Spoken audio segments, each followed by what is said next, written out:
예, 방금 소개받은 박명준이라고 합니다. 예. 그 소개를 소개문은 사실 제가 쓴 거였는데 어쨌든 괜히 또 듣다 보니까 약간 민망하네요. 그 예, 들으셨다시피 제가 이제 독일에 한 12년 정도 체류를 했고요. 그리고 한국에 온 지가 지금 약 4개월밖에 안 됐습니다.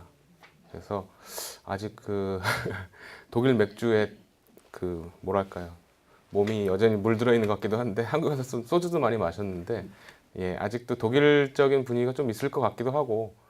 근데 또 한편으로는 이제 제가 아무래도 이제 유년기 청소년기 다 이제 한국에서 보내고 난 이후에 30대에 이제 독일 생활을 했기 때문에 사실 또 독일 생활에 적응하는 것도 나름대로 그렇게 또 그렇게 쉬운 건 아니었습니다. 그러니까 많이 이미 한국적인 사람으로 돼 있었기 때문에. 그래서 오히려 이제 돌아와서 느끼는 거는 더 고향에 온 반감과 기쁨이 사실 이제 더 크고요. 그리고 무엇보다도 참 이렇게 또 귀한 자리가 어떻게 저한테 또 마련이 돼가지고 이렇게 예, 여러분들 앞에 이렇게 서게 돼서 정말 영광스럽고 또 좀 떨리고 예, 그렇습니다. 그래서 오늘 이런 자리가 마련된다는 모습 자체도 사실은 이제 제가 한국을 뜨기 이전 상황과 이제 우리나라가 지금 많이 바뀌어 있다는 거를 지금 보여주고 있는 모습이라고 생각이 들어요. 그래서 굉장히 좀 고무적이고 이제 이런 자리가 굉장히 앞으로 더 많이 발전을 하고 이제 그렇게 됐으면 좋겠다라는 마음에서 예, 저기 신필균 교장 선생님께서 이렇게 제안하셨을 때 저도 예, 호기심 반 또 이런 자리를 통해서 이렇게 만나 뵈면서 저도 또 많이 배울 수 있는 기회라고 생각을 합니다. 그래서 이렇게 찾아뵙게 됐고요. 그래서 오늘 제가 다룰 주제는 독일의 노동시장 정책인데 예, 조금 딱딱한 주제일 수밖에 없다고 생각이 듭니다. 그리고 독일이란 나라도 사실 이제 저는 어떻게 하다가 인생에서 좀 상당히 긴 시간을 이렇게 보내게 됐는데 이제 독일하고 그렇게 인연이 없으신 분들도 여기 많이 계실 텐데 그랬을 때 독일의 노동시장 정책 도무지 어떤 것일지 그리고 그것이 어떤 의미가 있을지 우리한테 이런 것들에 대해서 좀 같이 이제 생각해보는 이제 그런 시간을 예, 갖도록 하겠습니다. 그래서 좀 낯선 주제이겠지만 저도 그렇게 아주 깊이 들어갈 생각은 없습니다. 오히려 이렇게 이번 기회에 좀 맛을 좀 보고 독일이 이렇구나. 그리고 노동시장 정책이라는 게 이런 일을 되는 거구나. 이렇게 좀 알게 되시면 좋겠고 혹시라도 제가 더 좋은 거는 이렇게 질문들을 좀 많이 해주시면 사실은 좋거든요. 그래서 중간에라도 이제 언제든지 이렇게 끼어들어서 질문하는 건 저는 굉장히 좋게 생각해요. 그리고 그게 좀 보면은 독일 사람들이 많이 그러더라고요. 그리고 제가 또 보기는 독일뿐 아니라 이렇게 서구의 나라들이 많이 그런 모습들을 보이더라고요. 이렇게 어렸을 때부터 근데 그게 이렇게 훈련이 되더라고요. 근데 우리는 좀 예, 그렇지 않았잖아요. 그래서 좀 그런데 오히려 이렇게 활발하게 서로 소통을 하는 방식의 장이 되는 게 더 좋다고 생각합니다. 이렇게 일방적으로 이렇게 전달하고 수용하고 하는 것보다. 그래서 예, 질문이 있으시거나 궁금하신 게 있으신 분들은 정말 제가 대환영이니까요. 언제든지 이렇게 말씀을 해주시면 좋겠습니다. 예, 그럼 시작하도록 하겠습니다. 강의를 하다 보면 도대체 이 강의를 왜 하냐, 주제가 뭐냐, 이제 이런 것들을 이제 생각하게 되는데, 기본적으로 이제 그거를 좀 정리를 처음에 하고 들어가면, 이제 들으시는 분들한테 좀 유용하더라고요. 그래서 저 나름대로 강의의 취지에 대해서 한번 좀 정리를 해봤습니다. 그거를 제가 좀 한번 읽어볼게요. 오늘 강의의 취지는 노동시장의 다양한 영역들에서 일하는 사람들의 일할 권리를 세워주기 위한 공적 사적인 노력의 일환으로 노동시장 정책이 세심하게 발전되어야 된다. 라는 일테면 저의 의견이자 주장이죠.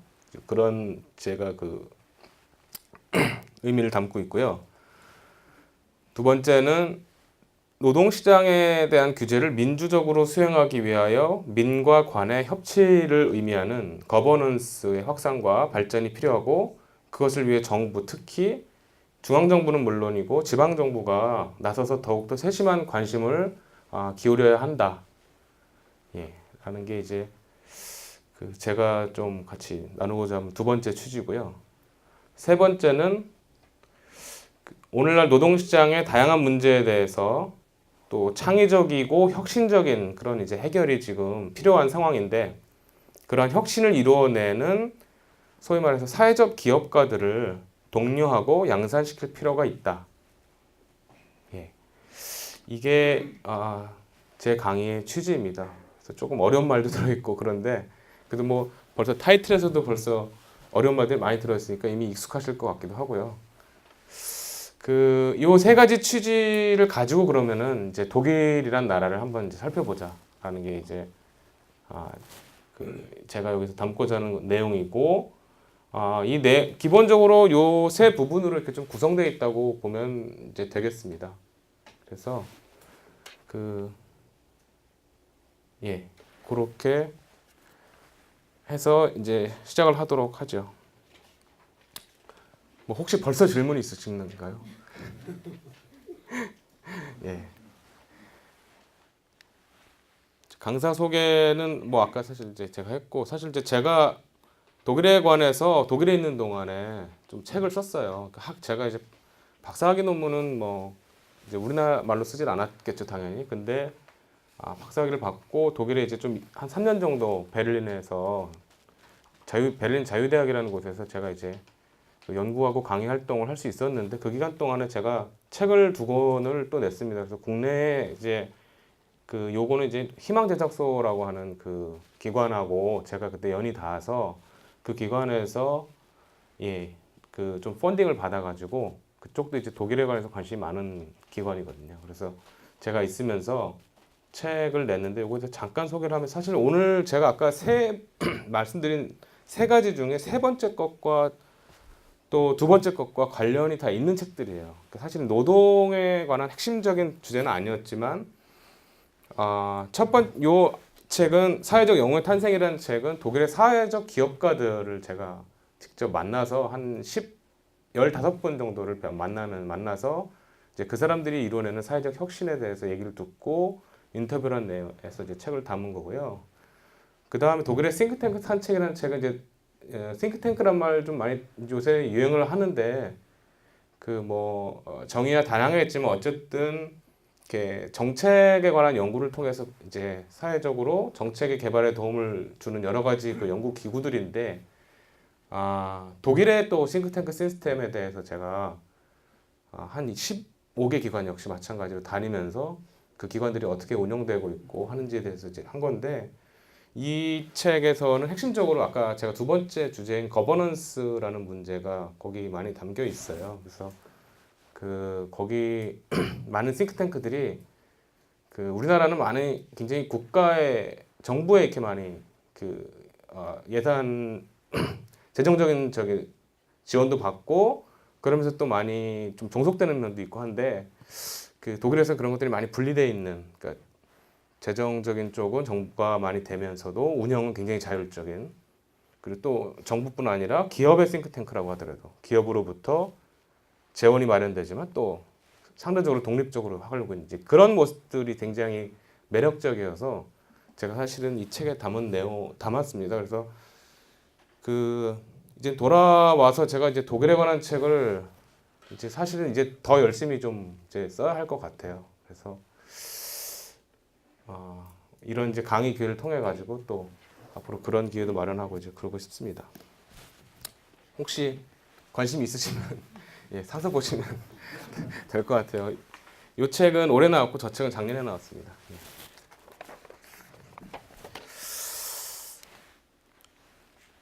시작 부분에서 일단은 조금 더 기본적으로 제목이 독일의 노동시장 정책이니까 그러면 이제 독일은 어떤 나라고 노동시장 정책이라는 게 뭔지에 대해서부터 조금 짚고 넘어가면서 이제 시작을 해보도록 하겠습니다. 이렇게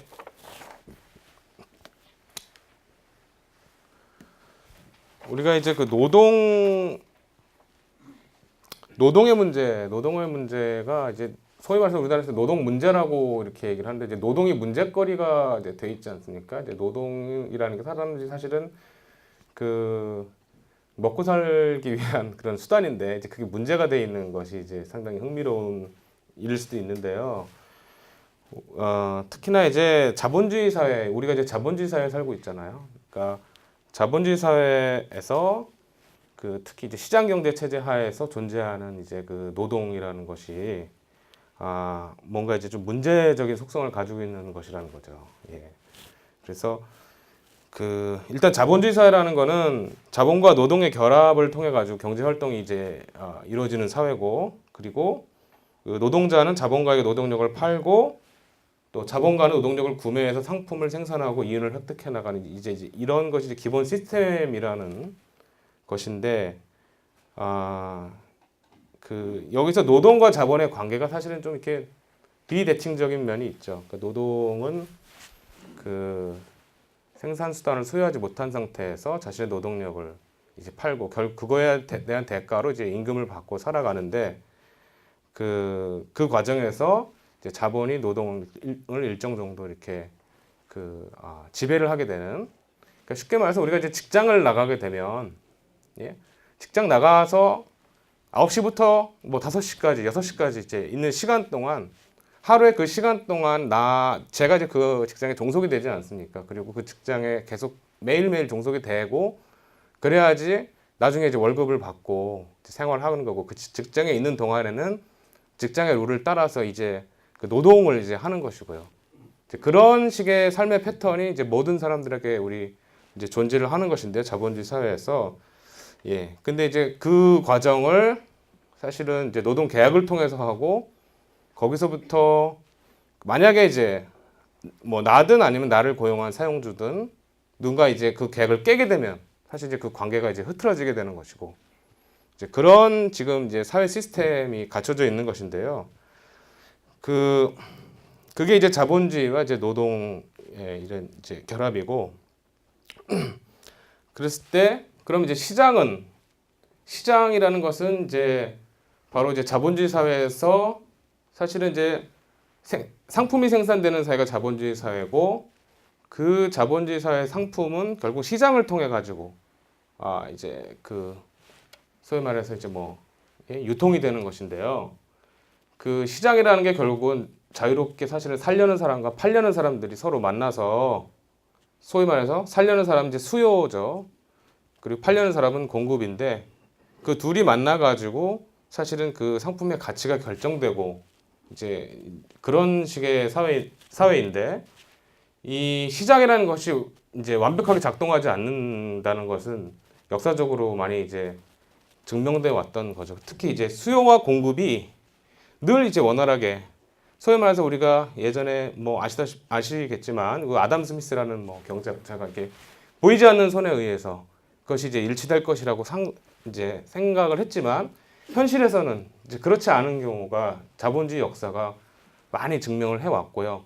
오늘날까지도 그 관계를 일치시키기 위해서, 그래서 가격을 안정시키고 그 수요와 공급을 원활하게 하기 위한 여러 가지 정책적 노력들이 많이 이렇게 개발되고 진행되어 왔었죠. 그래서 그런 것이 이제 자본주의와 시장이라면, 이제 노동이라는 것도 자본주의 사회에서 하나의 상품으로, 특히 즉 또 하나의 시장에서의 하나의 그 구매 대상으로서 이제 존재하는 것이죠. 이제 노동력이 이제 그런 것이고요. 그랬을 때 그게 바로 노동 시장인 것입니다. 그래서 그 노동 시장 역시 마찬가지로 수요와 공급의 원리에 따라서, 뭐 예를 들면 어떤 사장님이 계신데 어떤 굉장히 희한한 기술을 가진 사람을 필요로 해요. 그러면은 그 사람 같은 경우 이제 그 별로 드물잖아요. 그렇게 되면은 그 사람의 가치가 굉장히 높아질 수 있는 것이죠. 그리고 그 사람을 찾는 사람이 많아지면, 그죠? 그러니까 공급은 적은데 수요가 많다. 그럼 당연히 가치가 높아지게 이제 매겨지는 것인데, 그 그렇게 이제 높은 숙련을 가진 사람들 뭐 일부 존재하지만 또 많은 우리 자본주의 사회의 많은 그 대중들은 사실은 뭐 그렇게 높지 않은 숙련들 가지고 있고 뭐 교육 수준이 높지 않은 분들도 많고 이제 그런데 이제 그거에 따라 맞춰서 어쨌든 이제 노동 시장들이 이제 형성이 되는 것인데요. 여러 노동 시장들이 존재를 하죠. 그런데 마찬가지로 거기에서도 이 노동력의 수급이라는 것이 그 자동적으로 이루어지지 않는다는 것이죠. 거기에는 많은 그 정책적인 노력이 필요하고 뭐 어떤 특정 산업을 육성하고 특정 숙련을 육성하고 또 어떤 일자리는 사람들이 안 가려고 하기 때문에 거기에는 또 어떤 뭐 조치를 취했을 때 뭐 보조금을 준다든지 등등 해서 여러 가지 차원의 정책적 개입들을 통해서 이 노동시장이 만들어지고 작동하고 하는 것이 그 보편적인 이제 모습입니다. 근데 이제 중요한 게 뭐냐면은 일반 상품 시장과 달리 노동시장이라는 것은 그 바로 노동시장에 그 자신의 노동력을 파는 노동자가 사실은 그 가치를 실현을 하면서 자신 노동력을 팔면서 받는 대가를 통해서 생활을 해 나간다는 그런 문제가 이제 본원적입니다. 그렇기 때문에 사실 이제 바로 먹고 사는 문제하고 한 사회에서 구성원들이 먹고 사는 문제하고 결부가 돼 있잖아요. 그렇죠? 바로 먹고 사는 문제하고 결부가 있기 때문에 이거 자체가 굉장히 그 정치적인 사실 성향을 이제 지니게 됩니다. 결국은 정치라는 게 뭐 그렇죠? 그 국민들을 어떻게 먹고 살게 할 것인가라는 문제고 만약에 뭐 옛날에도 그랬잖아요. 그 천재지변이 일거나 그렇죠? 이랬을 때 뭐 고을의 뭐 수령이든 누구든 그 백성들이 받는 피해에 대해서 여러 가지 책임을 느꼈어야 되고 바로 이제 그런 식의 관계에서 정치적인 그 사고가 싹 트는데 바로 노동시장이 그렇기 때문에 그 이제 정치적인 성격을 좀 이렇게 지니게 되는 것입니다. 그래서 그 노동시장 정책을 어떻게 쓰느냐 하는 것이 정치가들에게는 현대 사회에서 굉장히 중요한 것이죠. 예. 질문 있으세요? 조금 딱딱하지만 어쨌든 뭐 이해 안 되신 부분은 안 되신 대로 혹시 정말 이거 알고 싶으신다 그런 거 있으시면은 주저없이 말씀해 주세요. 예. 그랬을 때 이제 노동시장 정책이라는 표현을 제가 이미 썼는데요. 노동시장 정책은 바로 핵심적으로 실업을 자본주의 사회에서 이제 발생한 노동력의 수급의 불일치로 인해서 발생할 수 있는 그 실업을 예방하고 특히 고용률을 높이기 위하여 이제 국가가 능동적으로 노동시장에 개입을 하는 정책이라고 이제 보면 되겠습니다. 기본적으로. 근데 이제 제가 말씀드렸듯이 이제 자본주의가 뭐 공황도 있었고요. 여러 가지 위기도 있었죠. 지난 뭐 2, 3년 전에만 해도 이제 글로벌 금융 위기라는 큰 또 시련이 이제 뭐 전 세계 자본주의 사회들은 닥쳤는데 그리고 이제 경기가 후퇴하고 우리도 이제 90년대 말에 또 IMF 위기도 겪었고 그랬지 않습니까? 이제 그 과정에서 나타나는 것이 광범위한 어떤 실업이 발생해 버리는 이제 이런 건데 우리나라 같은 경우는 사실은 경제 개발 계획을 한 이후에 그 IMF 위기를 겪을 때까지 그렇게 그 심각한 대량 실업을 경험하지 이제 않았었죠. 그 이유는 이제 우리나라 경제가 계속해서 고속 성장을 했기 때문에 그만큼 계속적으로 이제 일자리가 창출될 수 있었고 그만큼 그 노동력에 대한 그 수요가 그 노동력을 구매할 수 있는 그런 이제 산업의 그 역량이 이제 계속해서 커졌었기 때문인데 그게 이제 한계에 다다랐다는 것이 이제 그 90년대 말에 드러났었고요. 근데 그거는 이제 우리 같은 경우는 굉장히 생소한 경험이었지만 이미 뭐 미국이든 또 다른 유럽이든 이 공황과 이런 그 경기 후퇴의 위험은 이미 뭐 여러분 아시다시피 뭐 30년대 미국 그 큰 어려움을 겪었고요. 이제 그런 것들이 이제 보편적 모습이었죠. 그래 그 과정에서 국가가 노동시장을 모니터링하고 관리하는 것 이것이 자신들의 의무로 이제 그 정치적 주제로 됐고요.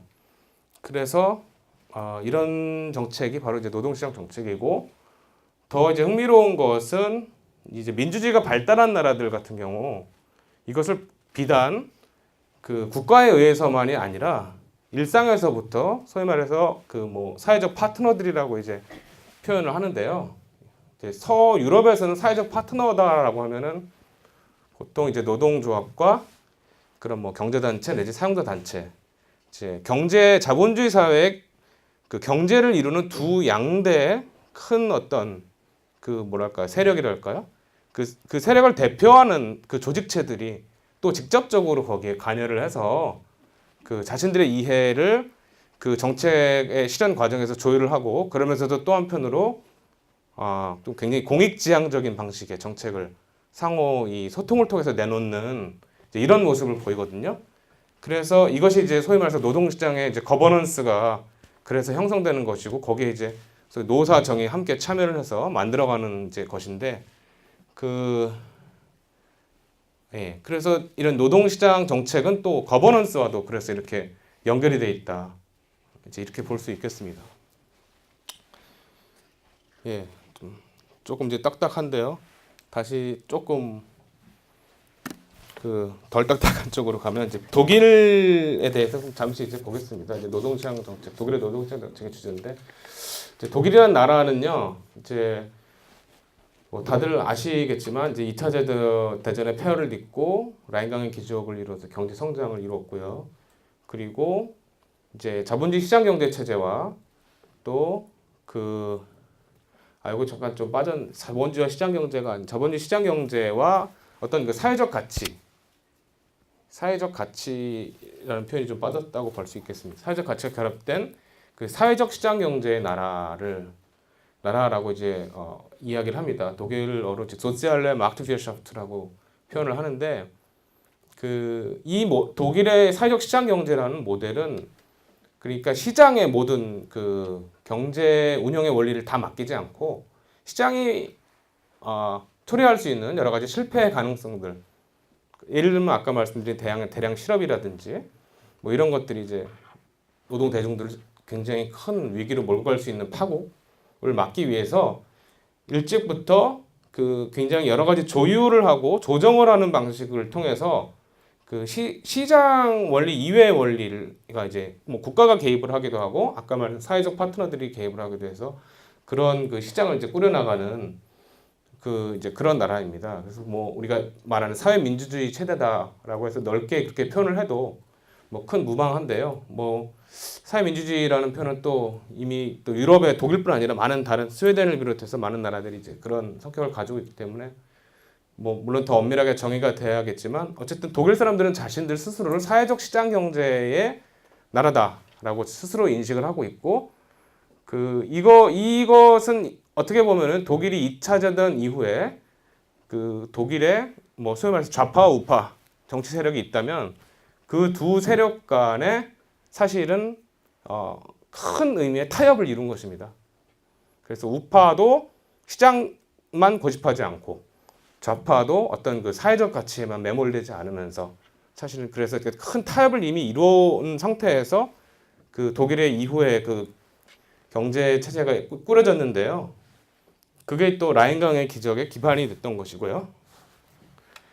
또 다른 한편으로 독일은 이제 민주적 자본주의 국가의 또 대표적인 나라이라고 볼 수 있습니다. 그리고 특히 우리에게 좀 절실한 지방자치라든지 뭐 분권화 이런 것들 있죠. 그다음에 경제민주주의, 거버넌스 이런 것들이 이제 고도로 발전된 이제 나라인데요. 지방자치 같은 경우 사실은 굉장히 흥미롭고 이게 중요한데 어떻게 보면은 독일이 그 역사적 과정 속에서 지방자치가 자연스럽게 생긴 것 같기도 해요.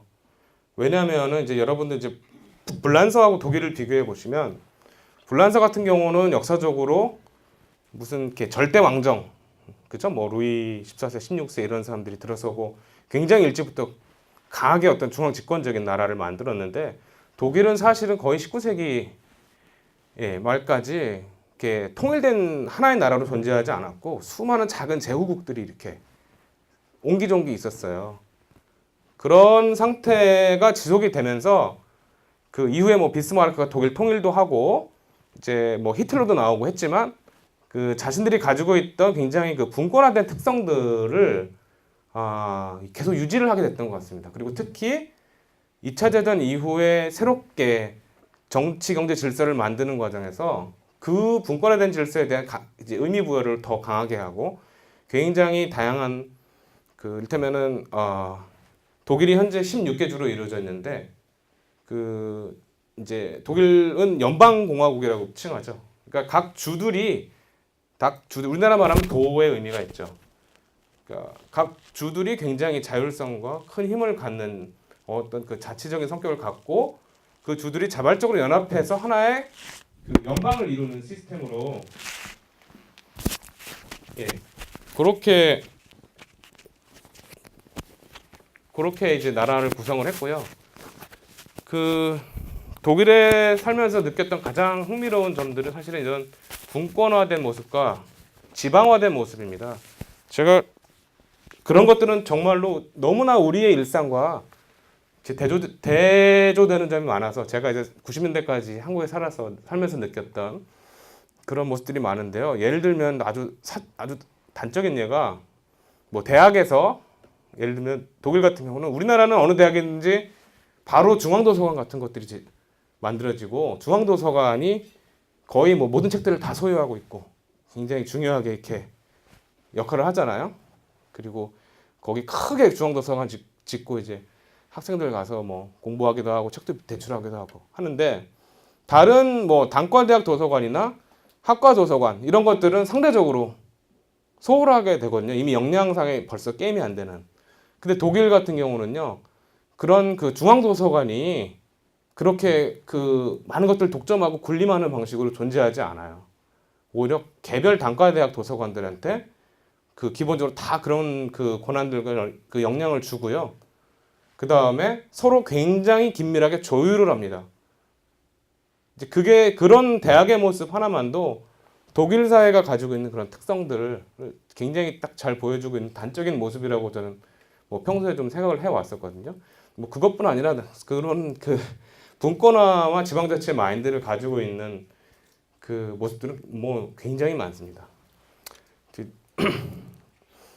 그 다음에 독일은 또 우리와 마찬가지로 분단의 아픈 경험을 가지고 있었던 나라였죠. 그런데 우리는 여전히 이제 분단의 그 시간을 아프게 겪고 있지만 독일은 그 80년대 말 90년대 초에 한 30여 년의 분단의 시간을 딛고 이제 통일을 이뤘습니다. 그래서 독일이 통일된 이것은 또 우리한테 굉장히 큰 의미를 갖죠. 특히 당시 이제 민주주의 체제였던 서부 독일이 뭐 이제 흡수 통일이라는 비판도 있기도 하지만 어쨌든 간에 그 굉장히 발빠르고 또 어떻게 보면 굉장히 지혜로웠던 것 같아요. 그래서 그 주변의 그 열강들 속에서 하나의 나라로 이제 다시 태어났는데 그 독일 통일도 사실은 또 지방 분권과도 관련이 있습니다. 독일은 아까 말씀드린 연방제의 나라이기 때문에 각 주들이 내가 독일 연방에 편입되겠다라고 해서 서약을 하고서 들어오면은 연방공화국에 들어올 수 있는 거래요. 그러니까 그 동독이 서독에 이렇게 편입이 됐지만 그게 동독 체제 자체가 사실은 이제 붕괴한 상태였고 결국은 동독의 각 주들이 있지 않습니까? 각 주들이 개별적으로 나 독일 연방국에 편입이 되겠다라는 식의 의사를 표현을 해가지고 들어오는 그런 모양을 했대요. 그러니까 이제 그 국가 대 국가의 어떤 큰 게임이 아니라 이제 바로 그 주들 간의 어떤 서로 소통과 그 조율을 통해서 이제 문제를 만드는 방식으로 통일의 문제도 이렇게 간 것이죠. 예. 그리고 또 독일에 대해서 우리가 조금 흥미롭게 봐야 될 것이 근래에 이제 글로벌 경제 위기 속에서 특히나 또 유럽이 금융 위기에 지금 휘말리고 있는데 그 속에서 독일은 굉장히 독야청청하는 모습을 보이고 있죠. 그런 점들이 함의하는 게 굉장히 크고 우리가 이제 여러분들이 독일을 좀 이제 관심을 갖고 이제 그러시다가 말다가 하시는데 계속해서 우리의 이 시야에서 독일이 벗어나지 않는 이건 뭔가 굉장히 중요한 이유가 있다고 생각을 합니다. 그리고 그것은 어떻게 보면 오늘 이제 다루는 주제하고도 또 이제 연관이 있는 것이고요. 그래서 간략히 뭐 독일의 위치, 뭐 유럽에서 서유럽에 저 위치에 있고요.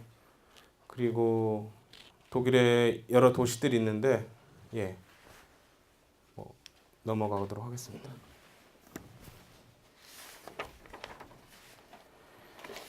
그러면은 이제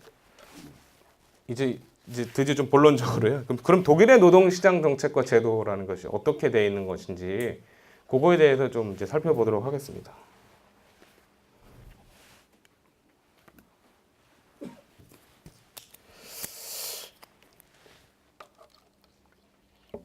독일은 이제 그 노동운동이 산업화 과정에서 이제 성장을 했고요. 특히 이제 19세기 말부터 이제 조직체로서 결집을 하고 하면서 많은 그 사회적인 목소리들을 내기 시작을 했습니다. 이제 그런 것의 또 일환으로 20세기 초부터 사실은 이제 실업보험이라는 것을 도입을 하기도 하고 벌써 좀 이렇게 노동시장의 그 여러 가지 그 원리들을 좀 선도적으로 이렇게 만들어 나가려는 그런 이제 움직임들이 존재를 했고요.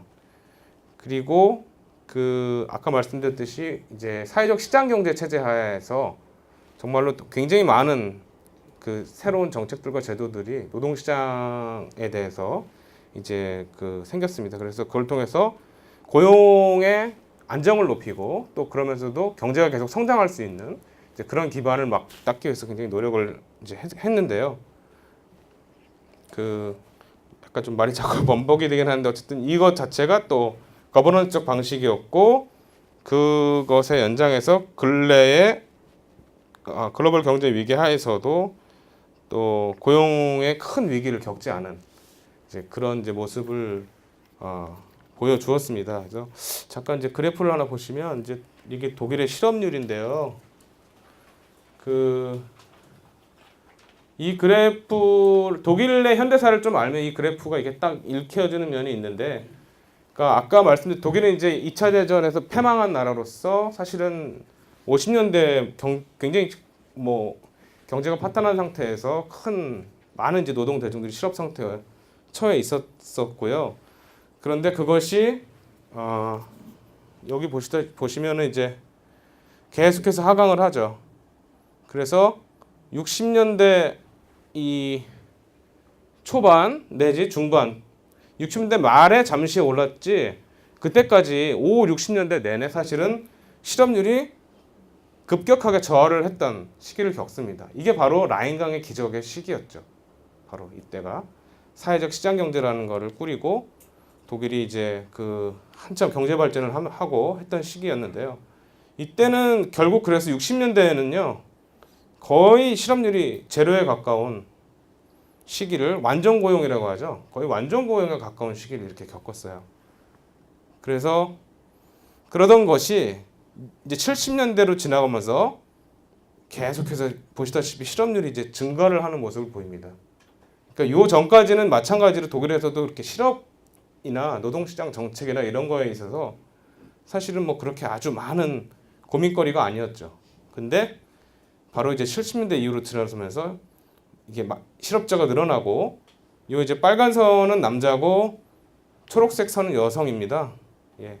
그래서 어쨌든 뭐 둘 다 이렇게 연동돼서 변하는데 그래도 요 시기에는 여성의 실업이 더 많은 걸로 이렇게 드러나네요.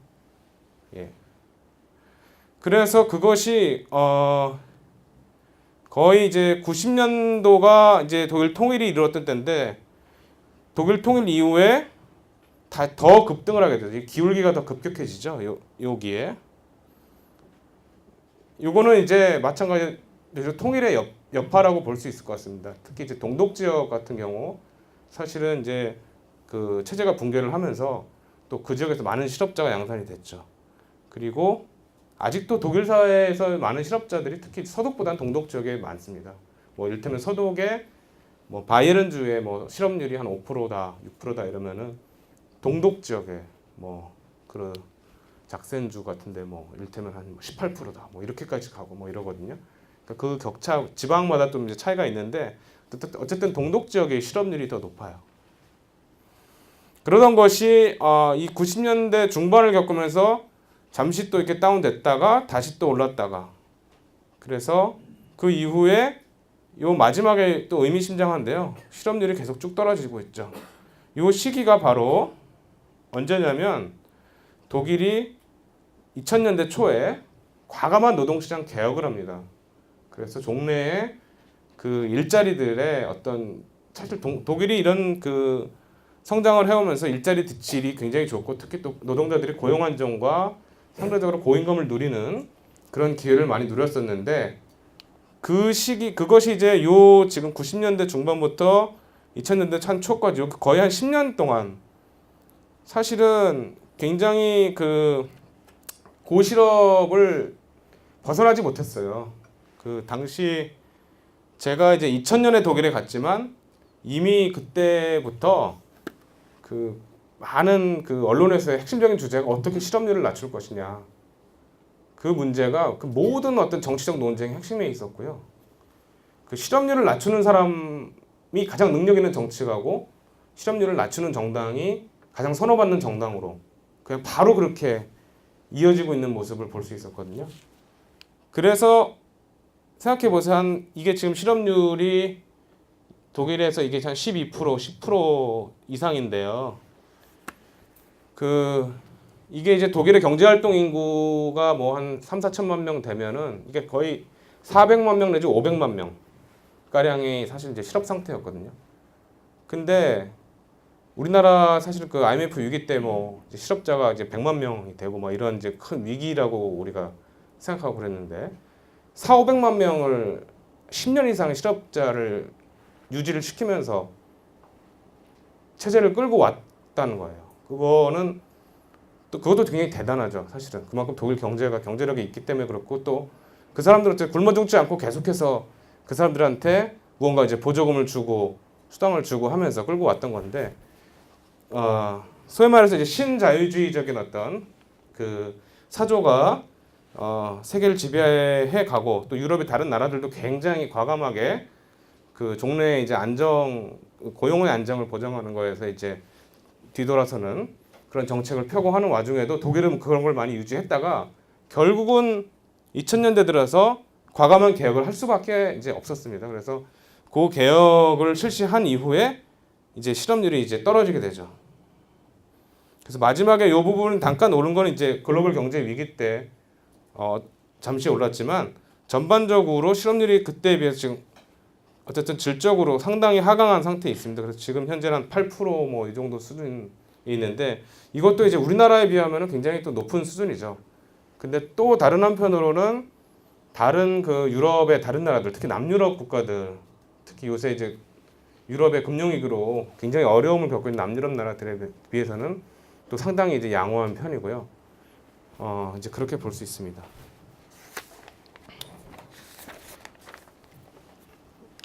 그래서 제가 방금 말씀드렸듯이 이게 이제 2005년도 사실 선거 전에 포스터인데요.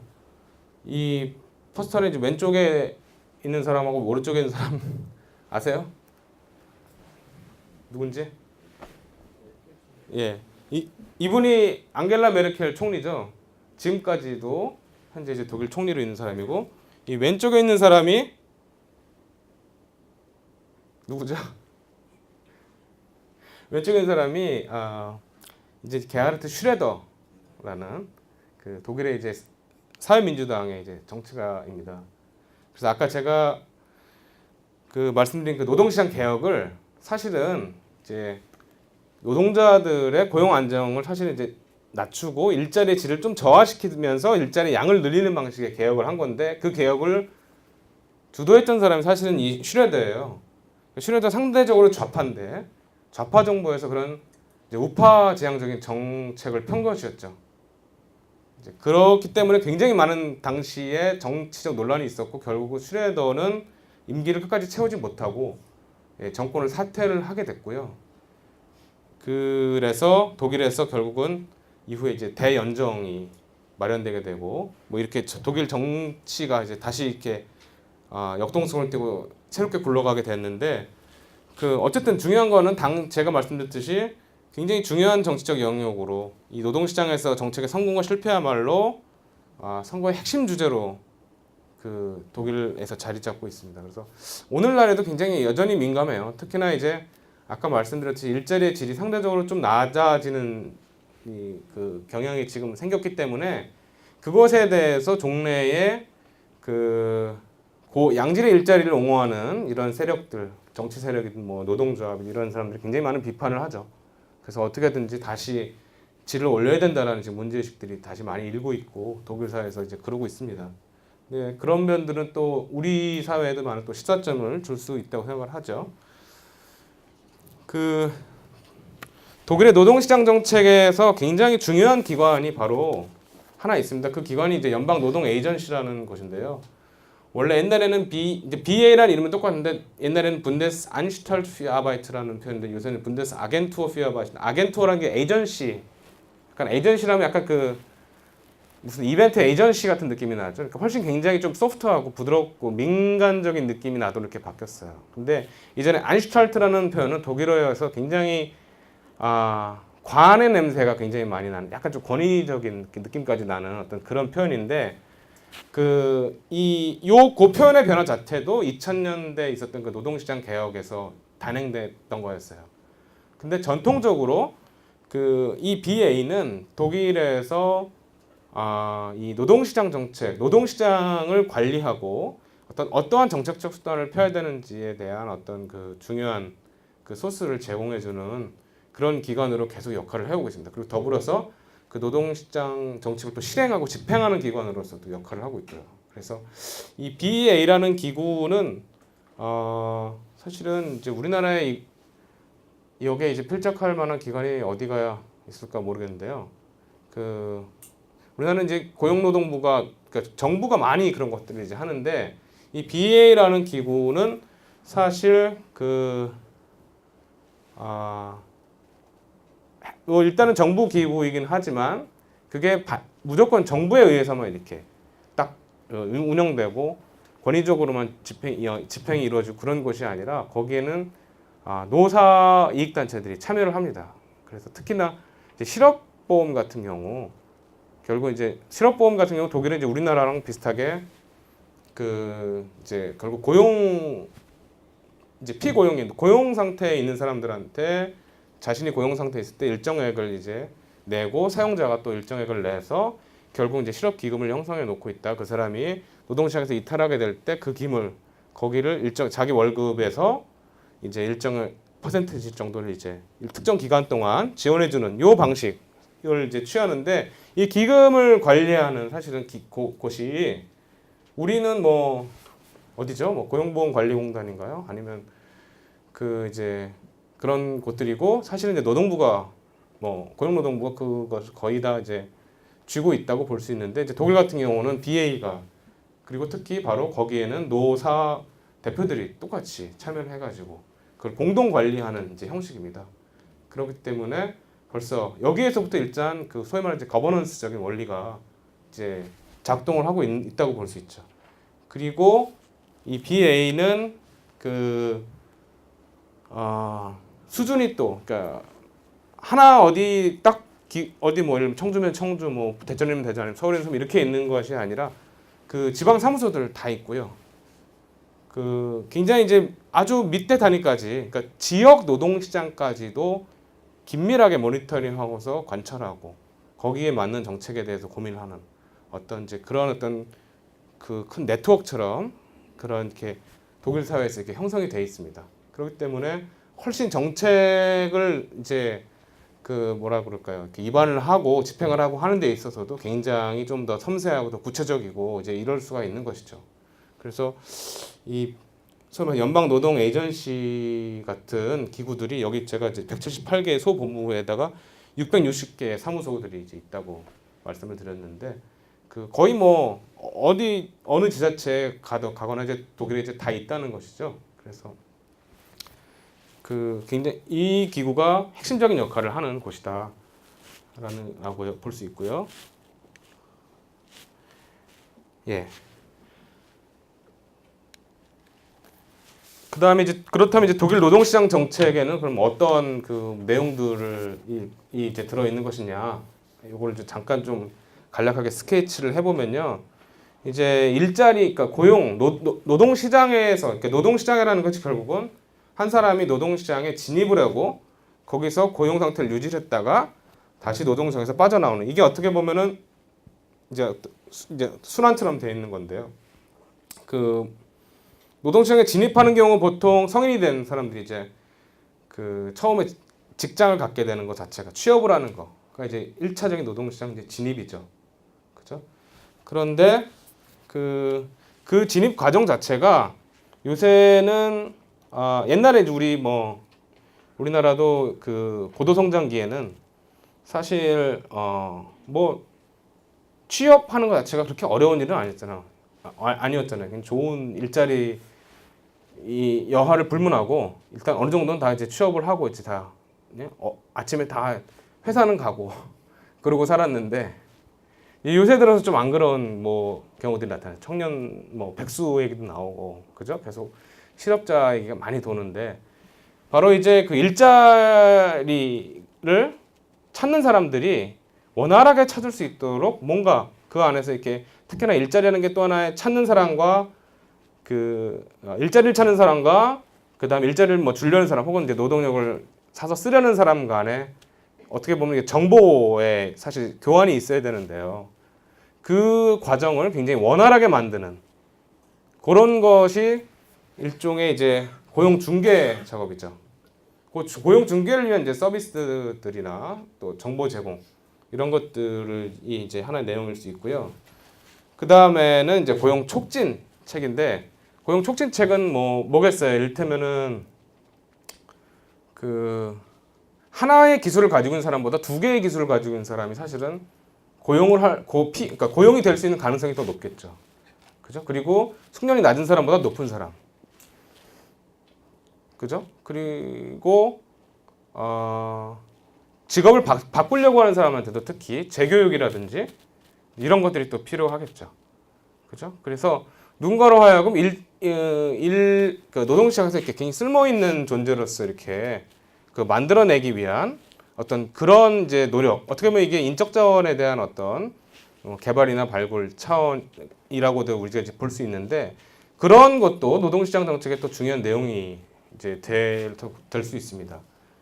그리고 이제 실업보험 같은 경우는 이건 이제 소위 말해 소극적 노동시장 정책인데, 그러니까 그 실업 상태를 최대한 짧게 가게 하고, 또 실업이 됐을 때도 일단은 그 사람이 완전히 패닉 상태에 가지 않고 어느 정도 이렇게 견뎌낼 수 있고 새로운 구직 활동에 나갈 수 있도록 하는 이제 기반을 마련해 주도록 또 일정한 아까 말씀드린 대로 이제 그 기금을 형성해서 그걸 이제 운영하는 이런 그런 방식인데, 이런 것들도 또 이제 그 노동시장 정책의 주요한 또 그 모습이라고 볼 수 있죠. 그럼 구체적으로 요 세 가지 영역들에서 어떤 것들이 있는지, 요새 독일에서 이 고용중개 시스템만 해도, 여기 지금 사진으로 보면 이 사진이 뭐냐면요, 이 BA의 어느 한 지방에 있는 BA 그 모습이에요. 거기에 구직자가 찾아와서 등록을 하고 이렇게 상담을 받는 모습입니다. 그래서 사실 이제 우리나라도 이제 이런 것들을 지난 외환위기 이후에 이제 도입을 해서 운영을 하고 있긴 한데, 더 이제 비교를 좀 더 이제 해봐야겠지만, 이제 훨씬 독일 사회에서는 이런 일자리 중개 자체가 굉장히 프로페셔널하고, 또 이것이 훨씬 굉장히 좀 이렇게 가깝게 주민들한테 지역에서 다가가 있는 또 이제 이런 모습으로 이제 보이는 것 같아요. 그리고 또 이렇게 소통하는 방식도 그렇게 권위적이거나 일방적이지가 않고, 또 일자리가 없는 사람들에 대한 또 이렇게 차별이나 이런 것들도 그렇게 없고, 최대한 이렇게 도와주려고 하는 이제 그런 굉장히 서비스 지향적인 그런 노력들을 이제 한다고 얘기를 하는데, 물론 이제 사람 사는 데고 하니까 아무래도 어느 정도 뭔가는 있겠지만, 분명히 특히 이제 일부러 그거를 그렇게 친고객 지향적으로 하려고 많은 개혁도 하고 했기 때문에 좀 많이 나아지고 발전돼 있다고 이제 생각이 듭니다. 그래서 이제 그런 기관들이 BA를 통하는 것이 이제 소위 말해서 공적인 일자리 중개고요. 그리고 job to job 중개라는 게 있대요. 그래서 요새는 아예 실업 상태로 빠질 것 같은 사람한테 더 집중적으로 해서 그 사람이 글로 빠지지 않게 다른 대안을 빨리 마련할 수 있도록 하는 어떤 그런 그 잡에서 실업으로 빠지지 않고 바로 다른 잡으로 이렇게 넘어갈 수 있도록 이렇게 유도하는 그런 것들에 대한 것도 이제 개발을 하고 시행한다고 하고요. 또 뭐 가상 노동 시장을 해가지고 요새 IT 기술을 이렇게 그 발전된 걸 잘 활용을 해가지고 이렇게 노동 시장의 이제 흐름이나 이런 것도 이렇게 계속해서 그 잘 모니터링을 해서 이 구직자들한테 이렇게 정보 제공이 갈 수 있도록 이제 하는 것도 하고 있다고 하고 또 민간 일자리 중개도 있고 또 반국가적인 절반 반자인데요. 독일에서는 이제 독일 사회가 굉장히 아까 이제 거버넌스 얘기를 좀 많이 했는데 결국은 그것이 가능한 게 뭐냐면은 소위 말해서 이렇게 중간 집단들이라고 하는 집단들이 굉장히 많이 발전을 해 있습니다. 우리로 따지면 이제 시민사회적인 성격도 있는데 이제 우리의 시민사회가 조금 약간 좀 정치적인 의미가 좀 있다면 물론 이제 독일의 시민사회라고 했을 때 그런 기관들은 정치적인 역할뿐이라기보다는 굉장히 행정적인 역할이 좀 더 많은 것 같다는 느낌이 들어요. 그러니까 덩치가 굉장히 크고요. 일단은 벌써 이제 예를 들면 교회 같은 것도 독일에서는 이미 그런 이제 중간 집단적 역할을 또 좀 하거든요. 그리고 여러 가지 복지 단체라든지 뭐 환경 단체라든지 이런 것들이 굉장히 이제 그런 각 영역 정치 영역들에 단순히 무슨 그 캠페인을 하고 데모를 하고 하는 주체만이 아니라 정부의 어떤 정책을 받아서 집행을 하는 어떤 그 집행 단위로서의 역할 그리고 또 아래로부터의 요구들을 이렇게 정치권에 전달할 수 하는 어떤 그 전달자 중간 집단으로서의 역할들을 굉장히 잘하는데 요 영역에서도 바로 이제 그런 그 기관들이 이 역할을 또 하는 이제 그런 그 모습을 볼 수 있습니다. 더 자세하게 보면 시간이 없을 것 같아서 이 정도 하고 그다음에 고용 촉진을 위한 그 방안도 이제 고용 촉진 결국은 아까 말씀드렸지만 맨 밑에 보실 때 직업 훈련 같은 거 이제 들 수 있는데요. 직업 훈련은 독일에서 굉장히 이제 뭐 아시는 분은 아시겠지만 잘 돼 있는 게 뭐냐면은 독일에서는 소위 말해서 이제 듀얼 시스템이라고요. 듀얼이라는 게 이제 이중 시스템이라는 말인데요. 그러니까 독일에서 굉장히 실업계 고등학교가 굉장히 발전을 했죠. 그리고 실업계 고등학교를 나오면서 다니면서 어느 회사에 이렇게 그 직업 훈련생으로 같이 일을 하면서 학교를 다니다가 결국은 이제 그 회사에 이렇게 직업 훈련생으로 한 2, 3년 정도 이렇게 그 근무를 이제 하다가요. 그러다가 다시 이제 그 회사에 이제 취직도 하게 되고 이제 이런 건데 결국은 그런 근본적인 어떤 그 교육훈련 시스템이 굉장히 잘 돼 있는 것이 고용을 촉진하는 또 요인이고 또 더불어서 이제 다른 예를 들면 장애인 고용을 위해서는 노력도 있고 또 저숙련자들이 특히나 이제 거기서 일자리를 찾는 기회가 좀 멀어졌을 때 그 사람들을 위한 특별하게 여러 가지 공공사업을 벌인다든지 이런 방식으로 해서 또 끌어들이는 그런 이제 정책도 펴고 또 누군가 이제 새롭게 일자리를 찾으려고 하는 사람에게도 개인별로 또 노동시장에 이제 참여하는 기회를 증진시키기 위한 노력을 하고 이제 그런 그 모습을 볼 수 있습니다. 예. 실업보험에 대해서는 뭐 좀 넘어가도록 하고 간단한 건 요거는 이제 실업보험 독일 사람들이 얼마나 받나 실업보험금을 이런 건데요. 그랬을 때 여기 보면은 제일 많이 어떻게 된 거죠? 다시 뭘 눌러요? 다시 왼쪽으로 꾹 눌러요? 예, 죄송합니다.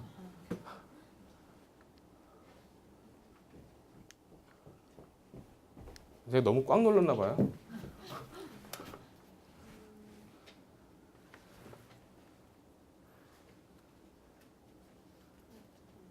보통 그러니까 자기가 이제 받던 월급의 60-70% 정도를 이제 받는데요. 독일 사람들이 실업 상태가 되면. 근데 그 월급 많이 받는 사람은 이제 많이 받는 거죠. 근데 그것도 이제 좀 상한선이 있고요. 그랬을 때 제일 많이 받는 경우 액수가 대충 한 제가 여기서 보면은 600-700유로, 800유로 뭐 이 정도인데 그게 얼마냐면 약 한 120-30만 원쯤 될까요? 대충 우리나라 돈으로. 예, 그 정도를 이제 받는. 그러니까 우리나라도 이제 임금이 높으니까 그렇게 하는데 그걸로 생활하기 좀 빠듯하긴 하지만 어쨌든 실업 상태에서 그래도 그 정도 돈을 받을 수 있는 것 자체가 이제 그 사람들이 지금 요쪽이 이제 다수가 이제 거기 있고 요거는 이제 아주 그 많은 액수의 또 실업보험금을 받는 사람인데 그런 사람 당연히 이제 좀 줄어들겠죠. 예. 그 다음에 이제 독일 노동시장에서 또 중요한 문제가 이제 외국인 노동자 문제인데요. 그 사실은 이제 노동시장 정책의 또 하나의 사실은 이제 글로벌 시대의 이제 도전거리인데 독일은 그 이제 60년대 특히 외국인들을 많이 수입을 했어요. 가장 많은 수입한 나라가 이제 터키였고요. 전략적으로 아주 터키의 노동자들을 수입을 해서 독일의 이제 여러 산업들의 이제 어려운 일들 하는데 파견을 했고 특히 우리나라도 그 중에 이제 하나였습니다. 아시다시피 이제 60년대 70년대 초 이제 간호사 광부로 독일에 가신 분들이 많죠. 그 분들 아직도 정착하셔서 사시고 뭐 자제분들 잘 키우셔가지고 독일의 뭐 의사 변호사 전문직들로 이제 성장시키고서 독일 사회 내에서 이민의 어떤 가장 모범적인 나라로 한국이 또 이제 칭송받기도 하고 그러거든요. 그런데 어쨌든 그 시절에 이제 많이 갔는데 그 과정에서 어쨌든 외국인들과 자국인들 간의 어떤 그 통합의 문제 이런 것들이 굉장히 또 중요한 과제였고 그래서 이 이민 정책과 그래서 노동시장 정책이 결국은 이렇게 결합이 되는 방식으로 그 나중에 이제 발전을 하게 됩니다. 그리고 특히 이제 처음에는 뭐 잠깐 왔다 가는 이제 게스트 독일어로 이제 가스트인데요. 가스트 아르바이터라고 이제 독일 말로 가스트 아르바이터라고 약간 좀 비하하는 표현인데 그렇게 얘기를 했다가 이제 나중에는 그들이 큰 세력을 형성하게 되고 독일 산업에서 차지하는 비중도 커지니까 함부로 돌아가라고 할 수도 없고 그 사람들 돌아가려고도 안 하고 우리나라 그 간호사 광부분들도요 큰 시위를 벌였었어요 예전에. 그러니까 계약이 만료되니까 이제 독일 정부에서 가라고 했었거든요. 근데 이제 그분들로서는 벌써 뭐 6년 7년 우리나라 떨어져 왔고 거기서 정착을 했는데 가라니까 좀 황당한 거죠. 그러니까 저같이 뭐 우리나라 저 자발적으로 이렇게 온 경우는 이제 아닐 수 있으니까 이제 그렇게 됐기 때문에 굉장히 점점 정주권을 인정해주는 방식으로 정책이 이제 바뀌어 왔습니다. 독일에서도. 그래서 이민 정책이 2005년에 특히 이제 이민법이 개정이 되면서 그 오히려 이제 독일이 이민 사회다라고 스스로 인정하면서 적극적으로 능력 있는 외국인들은 또 유입하려고 하고 독일 산업에서 그 외국인 인력의 필요성에 대해서 절감을 하고 또 특히 이제 여러분 아시다시피 미국 같은 나라는 미국 사회 자체가 뭐 여러 가지 뭐 장단점이 있겠지만 그 중에서도 특히 그 미국 대학이 굉장히 유능한 그 외국의 학자들이나 또 젊은 그 학자들을 데려다가 그 서로 굉장히 아주 그 긴밀하게 소통을 시키고 하면 그걸 시키면서 학문의 발전을 많이 이룬 그런 그 모습을 보이거든요. 그리고 그것은 또 마찬가지로 미국 사회의 이제 경쟁력으로 이제 드러나고 하는데 그 어떻게 보면 그런 이제 순혈주의적인 의식이 사실 이제 학문이나 예술이나 이런 걸 발전시키는 데서 좀 제약이 있는 걸 좀 깨닫고 독일에서도 좀 많이 이렇게 문을 열려고 지금 또 노력도 하고 있어요.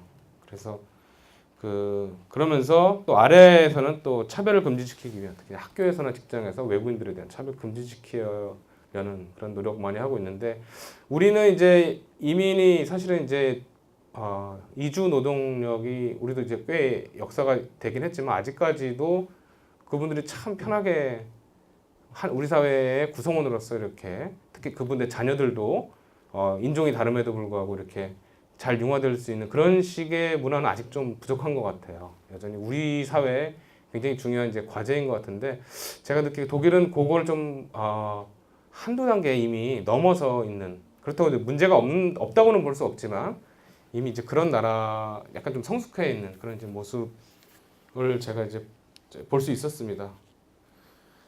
그래서 뭐 이거 이제 외국인 노동자 규모인데요. 특히 이거 말씀드리려던 60년대, 70년대 마찬가지로 아까 그 많은 이제 경제 성장이 있었던 때 그때 이제 여기 외국인 노동력이 유입돼 왔고 그 사람들이 일정 정도 계속해서 유지되어 있는 것이죠. 특히 이제 터키 사람들 같은 경우는 독일 인구의 한 1% 정도를 차지하는데요. 그 사람들은 완전히 독일 시민권을 가지고 있는 터키 사람들입니다. 그러니까 터키 인종과 있지만 이미 아마 독일에서 그 이중국적이 허용이 돼서 그 터키 국적과 독일 국적 아마 다 가지고 그 독일 여권을 가지고 해외 여행을 할 수 있는 그런 사람들이거든요. 그런 사람들뿐 아니라 이미 그 사람들 가족 뭐 친구 해가지고 네트워크를 따져보면 벌써 몇 배의 그 그룹이 형성되어 있다고 볼 수 있죠. 근데도 뭐 독일에서 이렇게 외국인 폭동이 일어나고 그랬다는 얘기 안 들리거든요. 굉장히 또 중요한 게 뭐냐면은 그 아까 말씀한 이제 거버넌스의 이런 원리 같은 것이 독일에서 외국인 정책에도 또 작용을 하는 게 뭐냐면 외국인들도 하여금 마찬가지로 자신들 대표를 뽑게 해가지고 그 소위 말해서 독일에서 이민 정상이라는 표현을 써요. 이민 정상. 그래서 그 정상 회의처럼 마치 그 사회 내에서 그들을 하나의 독자적인 세력으로 인정을 해주고 그 대표를 뽑아서 같이 뭔가를 논의해가지고 문제를 풀어 나가려는 이제 그런 식의 그 모습을 독일이 보이거든요. 이제 그런 것들이 다 독일 사회에 가지고 있는 그 뭐 분권적인 또 거버넌스 지향적인 그런 것들이 또 저력의 모습이 아닌가 이제 그런 생각 좀 해보고 했습니다. 예, 지금 생각보다 갈 길이 먼데요. 그 뒷부분은 뭐 뒷부분 뭐 저기 내용 많지 않으니까 예, 계속 잠깐 여기 하다가 좀 쉬시기도 했나요 그동안? 안 쉬었죠? 예. 쉬는 것보다 빨리 끝나는 게 더 좋으시죠?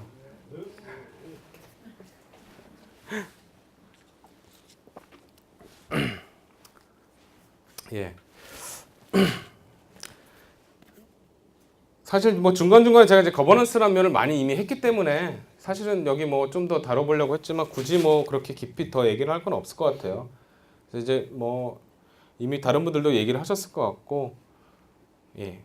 그래서 이 거버넌스 차원에서 독일의 중요도 주체가 이제 노동조합인데 노동조합에 대해서만 잠깐 얘기를 좀 할게요. 우리나라 노동조합은 이제 기업별 노동조합으로 자리를 하고 있고 그 기업별 노동조합이 이제는 좀 산별 수준에서 뭔가를 좀 해보려고 하는 이제 흐름이 있는데 독일에서는 원래 이제 산별 노조고요. 노조가 이제 산별 노조라는 얘기는 뭐냐면은 그 한 산업의 규제자로서 노동자들의 대표들이 역할을 한다는 거예요. 한 산업의 규제라는 게 굉장히 이제 큰데 예를 들면 독일의 금속노조 같은 경우 그 거기 단체 교섭을 한번 하면 그 사람들 단체 교섭을 체결을 해서 사용자 단체와 노동자가 대표가 체결을 해가지고 임금을 뭐 3% 올리겠다 이렇게 결정을 하면 그것에 영향을 받는 사람들이 한 300만 명이 되는 거예요.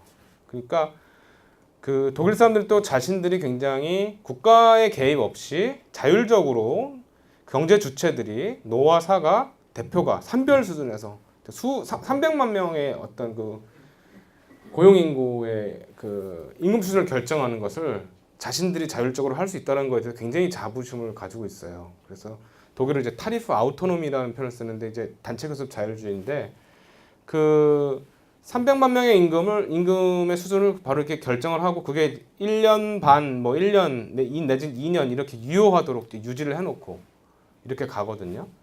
그러니까 이미 벌써 그리고 이제 기업 수준에서는 노동조합이라는 이름으로 이제 존재하지 않고요. 거기는 기업 수준에서는 무슨 종업원 평의회라든지, 그러니까 기업 내에 또 대표 조직제가 있긴 하지만 그 사람 거기 기업 내에서는 임금 교섭을 하진 않아요. 기타 다른 고용 조건에 대해서 이제 좀 짜잘한 것들 얘기를 하지. 굉장히 큰 줄기는 이미 기업 밖에 한 산업 전체를 총괄하는 대표끼리 서로 결정을 내리는 이런 모습이거든요. 그러니까 그렇게 되면 벌써 이 단위 자체가 이렇게 크면 그리고 이 사람들한테 그런 정도의 권한을 인정을 해준다면 그 사람들 스스로 굉장히 또 성숙하게 행동을 해야 되고 여러 가지 과학적 근거를 가지고 행동을 해야 되고 그럴 거 아니겠습니까? 실제로 독일 사회는 그렇더라고요. 그래가지고 그런 사람들이 그러니까 산업 수준이 있지만 또 결국은 한 사회 독일 사회 내에서 굉장히 중요한 세력을 이루고 있기 때문에 여러 가지 이렇게 목소리, 자원도 많이 가지고 있고 여러 가지 사회 정책, 노동시장 정책적 차원에서도 많은 목소리를 내고 이제 의견을 개진하고 이제 이런 모습을 보이거든요. 그래서 아까도 말씀드렸듯이 이제 뭐 BA 같은 기구에 이렇게 참여를 하는 것도 바로 이제 그런 노조들이 이제 참여를 하는 거예요. 그러니까 벌써 이제 우리나라에 생각하는 개별 기업 단위 노조하고는 성격이 다른 것이죠. 그러니까 그거는 어떻게 보면 거버넌스의 인프라가 독일 사회에서 이렇게 좀 잘 형성돼 있다라고도 좀 볼 수 있을 거예요. 조직적 인프라라는 것이.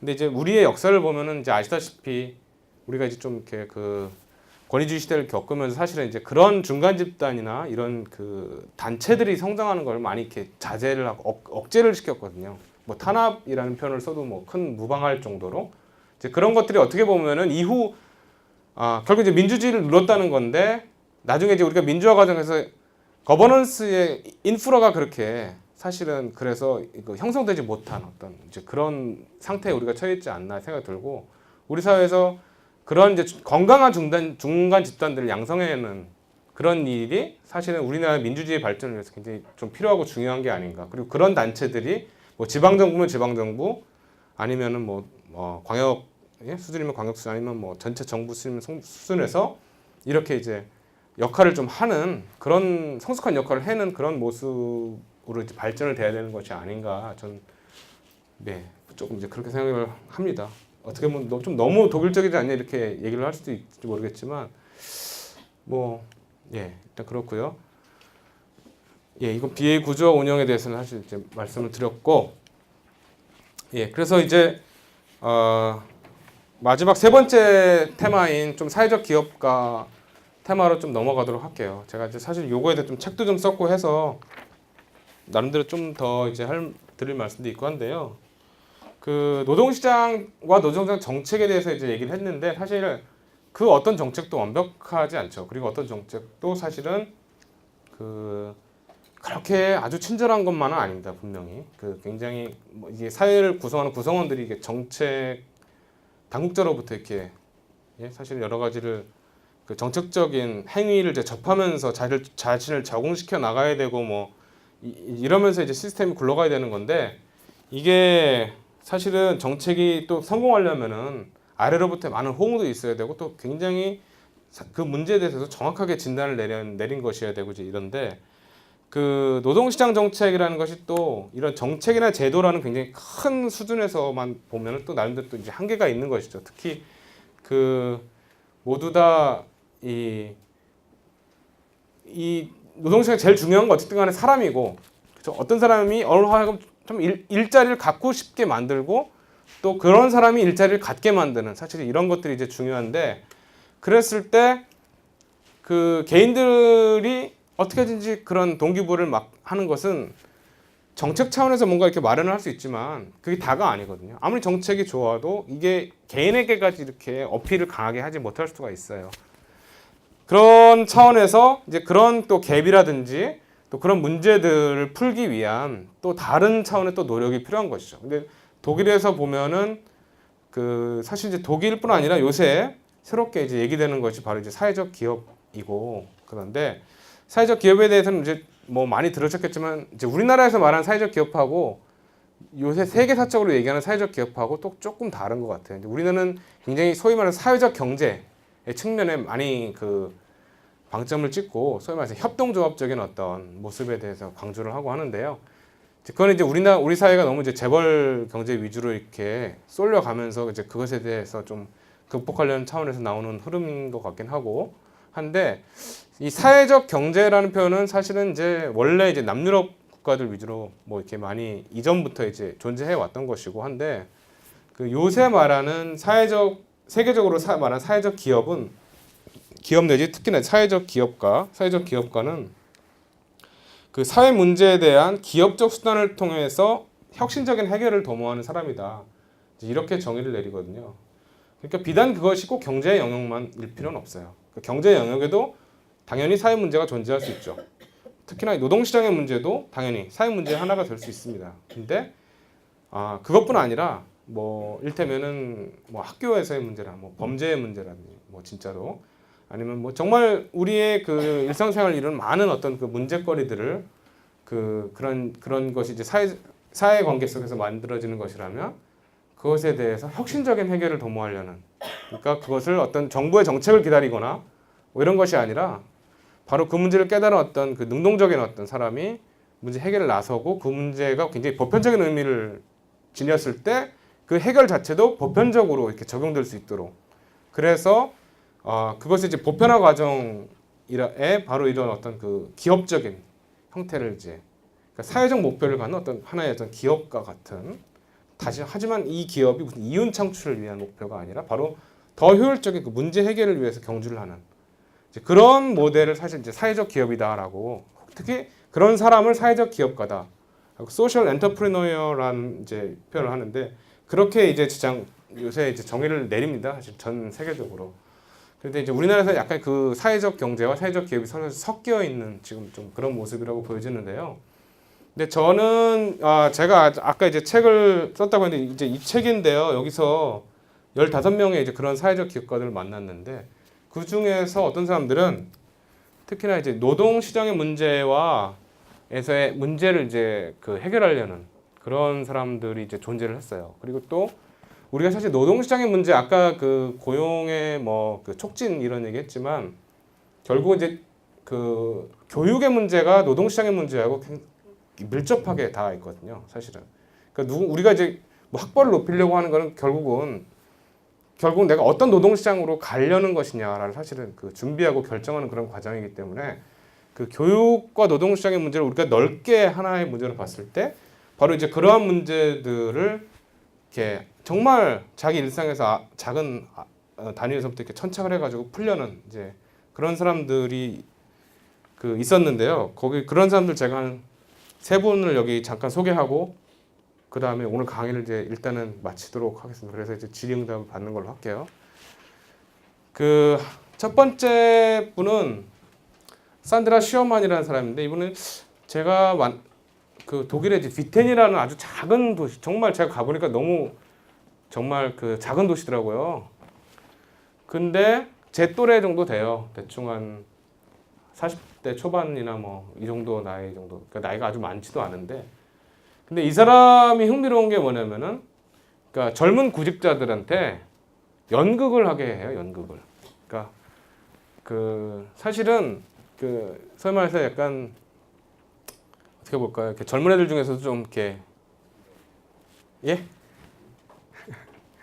아니 끼의 문제가 아니라 젊은 애들 중에서 좀 많이 이렇게 침체된 애들이 있었어요. 막 예를 들면 뭐 백수 생활을 오래 했다거나, 그러니까 구직 원서를 내도 자꾸 떨어지고 하니까 더 이상 나는 안 되나 보다 이제 소외감 느끼고 좌절감 느끼는 친구들이 이제 많아지거든요. 그랬을 때 걔들한테 그런 애들을 이제 모아서 연극을 하게 해요. 연극도 너네가 정하고 배역도 알아서 정하고 이렇게 해가지고 그거를 서로 대신 그걸 모여가지고 계속해서 역할을 맡게 하고 이제 하거든요.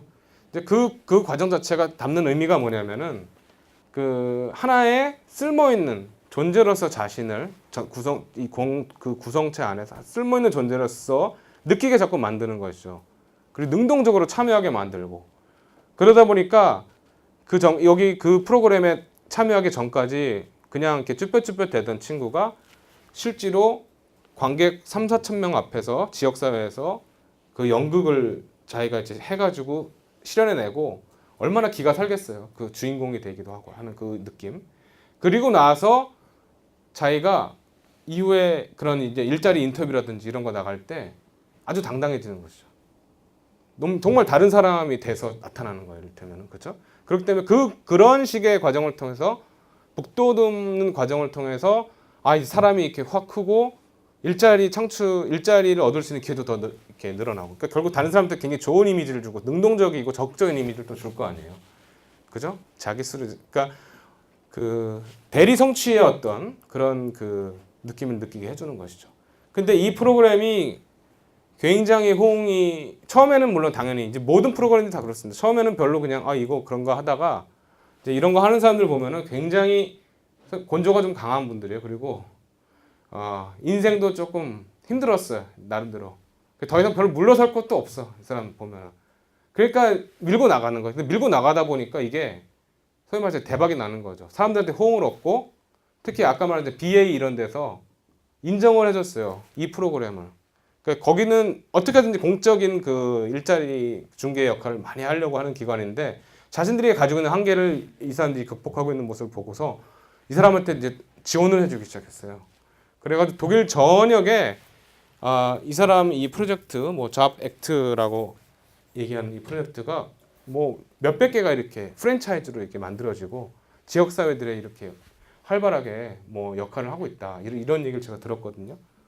근데 이 사람은 자기 학교 다닐 때 중퇴하고 대학 학교 중퇴하고 좀 학교가 의미 없다고 스스로 생각하고 뭐 이런 자기 그 청년기를 겪었던 사람이거든요. 나중에 어쨌든 간에 이런 방식으로 이렇게 제가 말씀드린 사회적 문제를 이런 그 혁신적으로 이렇게 해결하는 어떤 사회적 기업가로서 자리매김을 하더라고요. 그래서 굉장히 인상적이었고 또 다른 분은 이분은 이제 교수인데 좀 교수처럼 생겼죠.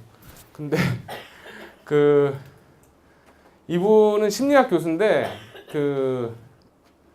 자기 이제 핵심은 뭐냐면은 자기가 봤을 때 특히 한 6세 무렵 고 이하 내지는 고 전후 그때 어린이들이 굉장히 교육의 질을 그때 어떤 질의 교육을 이제 딱 접하느냐에 따라서 많이 인생이 바뀌는 걸 자기가 이제 교육하고 심리학을 다 전공하면서 이제